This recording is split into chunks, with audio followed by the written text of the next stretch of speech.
berbicara terkait pembelajaran IPS.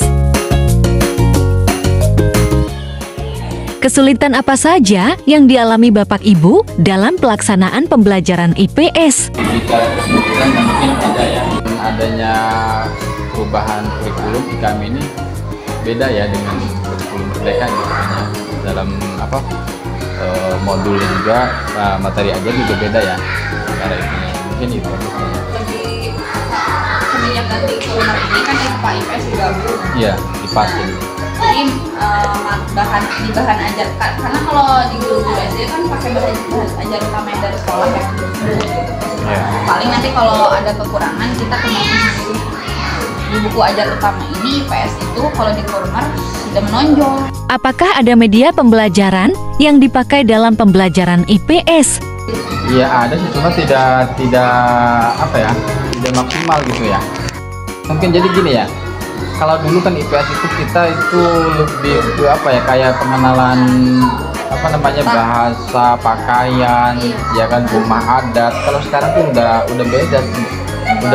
Hampir nggak ada mungkin ya seperti itu materinya gitu kan. Dulu kan kayak mungkin mengenal pulau-pulau gitu kan, dibagi berapa gitu kan. Intinya agak udah beda ya untuk Kurma khususnya sekarang ya. Berjalan 1 tahun ya. Kalau peta ya petanya dihadirkan. Ditampilkan. Apa yang Bapak Ibu lakukan agar pembelajaran IPS tidak membosankan? Kalau saya, anak itu paling suka belajar kelompok di luar. Jadi biasanya apalagi kalau pelajaran pas IPS-nya itu di siang hari setelah istirahat, saya pakai rancangannya tuh jadi pembelajaran kelompok saya bawa keluar. Jadi ininya ngerjainnya di luar gitu, di depan kelas.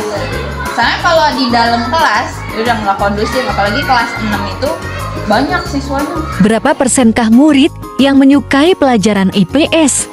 Waktu awal tes diagnostik sih kan, awal-awal mau belajar tuh saya ada tes juga ya, jadi nanya-nanya. Kebetulan sih mereka itu jarang yang nyebutin IPAS sebagai pelajaran kesukaan. Jadi kebanyakannya tuh paling suka bahasa Indonesia, PKN. Jadi kalau IPAS itu jarang banget, kayaknya ada 1-2 yang ngomong saya suka. Bahkan ada yang ngomong, kan biasanya saya nanya apa yang disukai sama yang nggak disukai. Ada juga yang bilang saya nggak suka IPA, IPAS tuh nggak suka. Kayak kurang dari 10% deh yang suka.